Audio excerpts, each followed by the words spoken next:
జీవితంలో ఒక్కసారి మనకు ఇలా అనిపిస్తుంది. అంతా అయిపోయింది. ఇక నేను కోలుకోలేనని. నమ్మిన వాళ్ళే నడి రోడ్డులో వదిలేస్తారు. చేతిలో ఒక్క రూపాయి ఉండదు. రేపటి గురించి ఆలోచిస్తేనే గుండెల్లో వణుకు పుడుతుంది. బిజినెస్‌లో లాస్ రావచ్చు. లవ్‌లో మోసం జరగొచ్చు. నమ్మిన ఫ్రెండే వెన్నుపోటు పొడిచి ఉండొచ్చు. ఇలా అన్ని కోల్పోయి ఒంటరిగా నిలబడినప్పుడు మన మనసుకి ఏమనిపిస్తుంది? నా అనుకున్న వాళ్ళే ఎవ్వరు లేరు. నేను పూర్తిగా ఒంటరైపోయాను అనిపిస్తుంది కదా! కానీ ఇక్కడే మన కళ్ళు తెరిపిస్తూ చాణక్యుడు ఒక సూపర్ నిజం చెప్తాడు. నువ్వు ప్రపంచంలో అన్ని కోల్పోయినా నీకు తోడుగా ఇంకా ఒకరున్నారు. ఆ ఒక్కరు ఎవరో తెలుసా? ఆ ఒక్కడు నీ వెంటే ఉంటూ నిన్ను మళ్ళీ ఈ లోకాన్ని జయించేలా చేయగలడు. అసలు చాణక్యుడు చంద్రగుప్తుడిని ఒక రాజుగా మార్చడానికి వాడిన అసలైన ప్లాన్ ఏంటిది? సర్వస్వం కోల్పోయిన ఒక వ్యక్తి శూన్యం నుండి మళ్ళీ అంత పెద్ద సామ్రాజ్యాన్ని ఎలా నిర్మించగలడు? మన చేతిలో ఏమీ లేనప్పుడు మన మెదడును ఒక ఆయుధంగా ఎలా మార్చాలి? ఉదాహరణకు ఒక అడవిలో సింహం వేటాడడం మానేసి అది వేటాడటం మర్చిపోయింది అనుకుంటారు. చుట్టూ ఉన్న నక్కలు, కానీ సింహం 4 అడుగులు వెనక్కి వేసింది భయపడి కాదు, ఒక పవర్ఫుల్ వేట కోసం. ఈ రోజు నీ దగ్గర ఏమీ లేకపోవచ్చు. లోకం నిన్ను చూసి నవ్వచ్చు. కానీ నీ మైండ్ లో చాణక్యుడి ప్లాన్ ఉంటే నువ్వు వేసే నెక్స్ట్ స్టెప్ కి శత్రువుల సామ్రాజ్యాలు కూలిపోవాల్సిందే. చాలా మంది అనుకుంటారు చాణక్య నీతి అంటే కేవలం పగ ప్రకారం అని. కానీ అది కాదు. చాణక్య నీతి అంటే మనల్ని మనం తెలుసుకోవడం. మొదటి భాగంలో నువ్వు అన్ని కోల్పోయినప్పుడు నీకు తోడుగా ఉండే ఆ ఒక్కరు ఎవరు? చాణక్యుడి మైండ్ గేమ్ ఏంటో చూద్దాం. అలాగే రెండో భాగంలో సున్నా నుండి సామ్రాజ్యాన్ని ఎలా నిర్మించాలి? చాణక్యుడు నేర్పిన 3 సింపుల్ స్టెప్ ఏంటో తెలుసుకుందాం. అలాగే మూడో భాగంలో నిన్ను అవమానించిన వాళ్ళను మాటలతో కాకుండా నీ సక్సెస్ తో ఎలా సమాధి చేయాలో చాణక్యుడి రూల్స్ తెలుసుకుందాం. భాగం వల్ల చూసి నువ్వు అన్ని కోల్పోయినా నీకున్న ఆ ఒక్కరు ఎవరు? ఆచార్య చాణక్యుడు కొన్ని వందల ఏళ్ల క్రితమే ఒక పచ్చి నిజం చెప్పాడు. అదేంటంటే నీ దగ్గర డబ్బు ఉన్నంత కాలం, నీ చేతిలో పవర్ ఉన్నంత కాలం ఈ లోకం నిన్ను నెత్తిన పెట్టుకుంటుంది. కానీ ఎప్పుడైతే నీ దగ్గర ఆ డబ్బు, పవర్ పోతాయో అప్పుడు మీ సొంత వాళ్ళు, అలాగే అనుకున్న వాళ్ళు కూడా నిన్ను ఒక పరాయి వాడిలా చూడటం స్టార్ట్ చేస్తారు. చివరికి చీకటి పడగానే నిన్ను ఫాలో అయ్యని సొంత నీడ కూడా నిన్ను వదిలేసి వెళ్ళిపోతుంది. ఇది వినడానికి చాలా చేదుగా ఉండొచ్చు, కానీ ఇదే నిజం.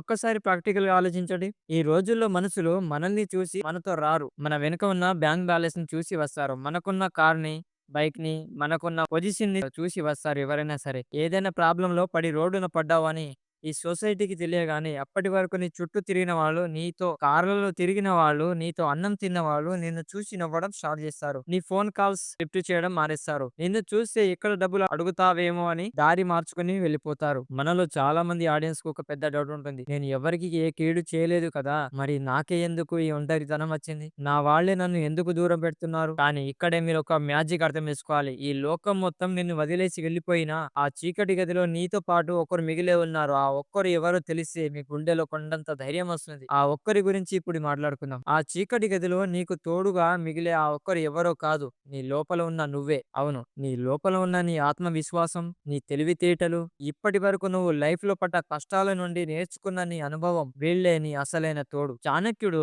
తన నీతి శాస్త్రంలో చాలా క్లియర్ గా చెప్పారు. బయట ప్రపంచంలో ఉండే ఫ్రెండ్స్ అంతా ఏదో ఒక అవసరం కోసమో, స్వార్థం కోసమో మనతో ఉంటారు. అవసరం తీరగానే ప్లేట్ తిప్పేస్తారు. కానీ నీ లోపల ఉండే నీ ధైర్యం, నీ బుద్ధి ఎప్పటికీ స్వార్థం లేనివి. నువ్వు ఎంత కిందకు పడిపోయినా అవి నిన్ను పైకి లేపడానికే ట్రై చేశాయి తప్ప నిన్ను మోసం చేయవు. ఇక్కడ మన ప్రజెంట్ జనరేషన్ తెలియని ఒక రియల్ హిస్టారికల్ సీక్రెట్ మనం చెప్తాను వినండి. ఒక రోజు మగధ సామ్రాజ్యానికి రాజు అయిన నందుడు ఆచార్య చాణక్యుడి అందరి ముందు అవమానించి సభలోంచి ఈడ్చుకుంటూ బయటకు నెట్టేశాడు.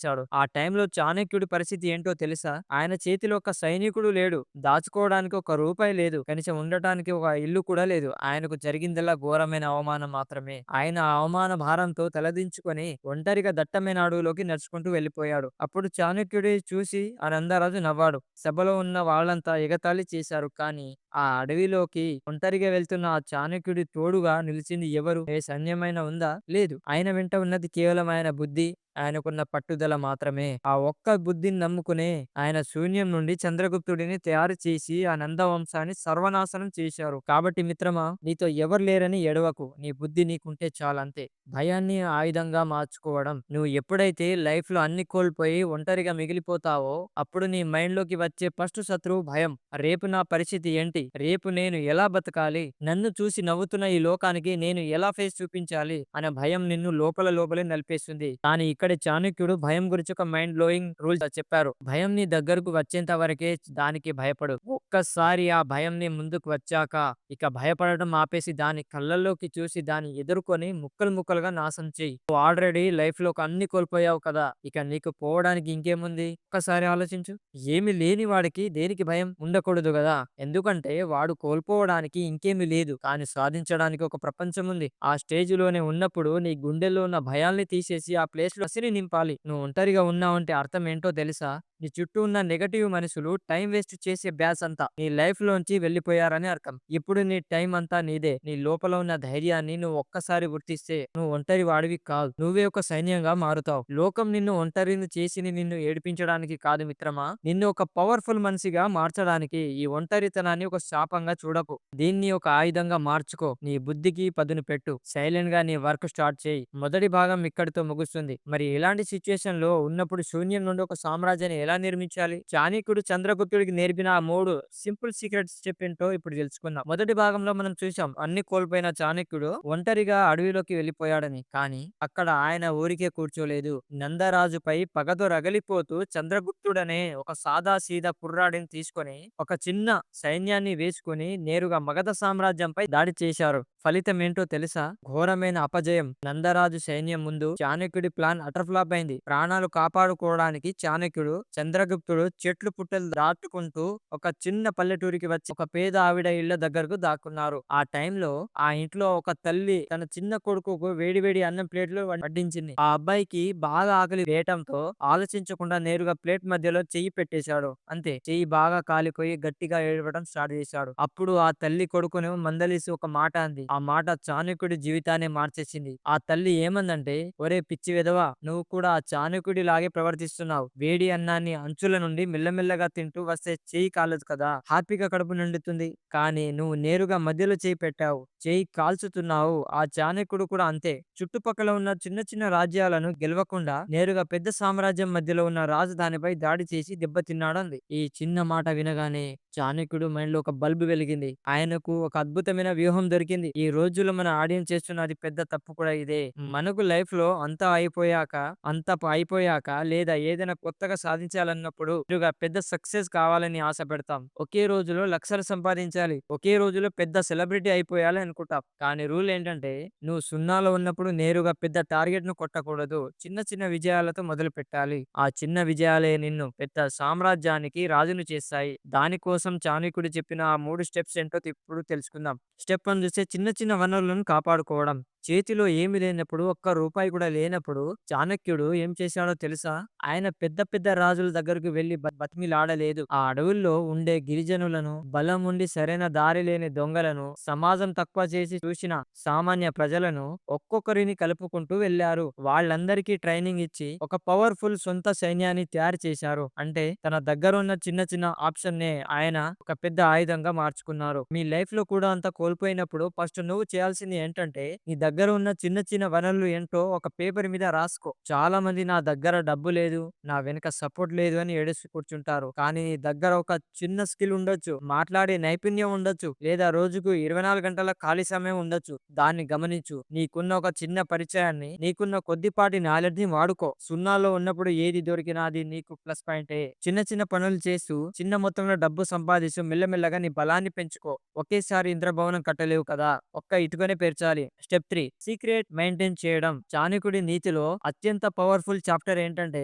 గోప్యత, అంటే సీక్రెట్ మెయింటైన్ చేయడం. చాణక్యుడు ఒక అద్భుతమైన సూత్రం చెప్పాడు. నీ మనసులో ఉన్న ఆలోచనను, నీ నెక్స్ట్ ప్లాన్ ను నోటి ద్వారా రానియకు. దాన్ని ఒక రహస్యంగా ఉంచి కేవలం నీ పని రూపంలోనే లోకానికి సమాధానం చెప్పు. నీ ప్లాన్ ఏంటో నీ నీడకు కూడా తెలియకూడదు. చంద్రగుప్తుడిని రాజును చేసేంత వరకు చాణక్యుడు తన ప్రతి వ్యూహాన్ని గుప్తంగా ఉంచారు. కానీ ఈ రోజులో జనరేషన్ ఏం చేస్తుందో తెలుసా? ఏదైనా ఒక చిన్న బిజినెస్ ఐడియా రాగానే, లేదా లైఫ్ లో ఏదో ఒకటి సాధించాలనే థాట్ రాగానే వెంటనే వాట్సాప్ స్టేటస్లు పెట్టేస్తారు, ఫ్రెండ్స్ తో చెప్పేస్తారు, చేస్తారు. సోషల్ మీడియాలో పోస్టులు చేశారు. దీనివల్ల ఏమవుతుందంటే నీ చుట్టూ ఉండే నెగెటివ్ మనసులు నీతో అవుతుందా? నీకెందుకంత సీన్ అంటూ నీ కాన్ఫిడెంట్ ని చంపేస్తారు. లేదా నీ ఐడియాని దొంగలిస్తారు. అందుకే మిత్రమా నువ్వు నెక్స్ట్ ఏం చేయబోతున్నావో, ఏ స్కిల్ నేర్చుకుంటున్నావో, ఎక్కడ డబ్బులు ఇన్వెస్ట్ చేస్తున్నావో నీ బెస్ట్ ఫ్రెండ్స్ కి కూడా చెప్పకు.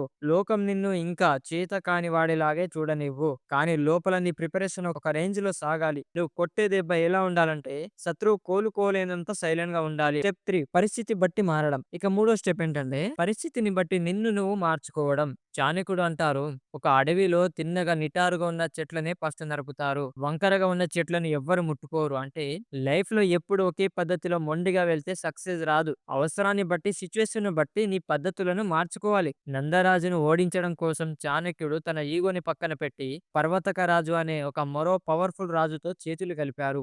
శత్రువును ఓడించడానికి శత్రువు యొక్క శత్రువును మిత్రుడిగా మార్చుకున్నారు. నీ ఎదుగుదల కోసం, నీ సక్సెస్ కోసం నీ ఈగోని పక్కన పెట్టడంలో తప్పు లేదు.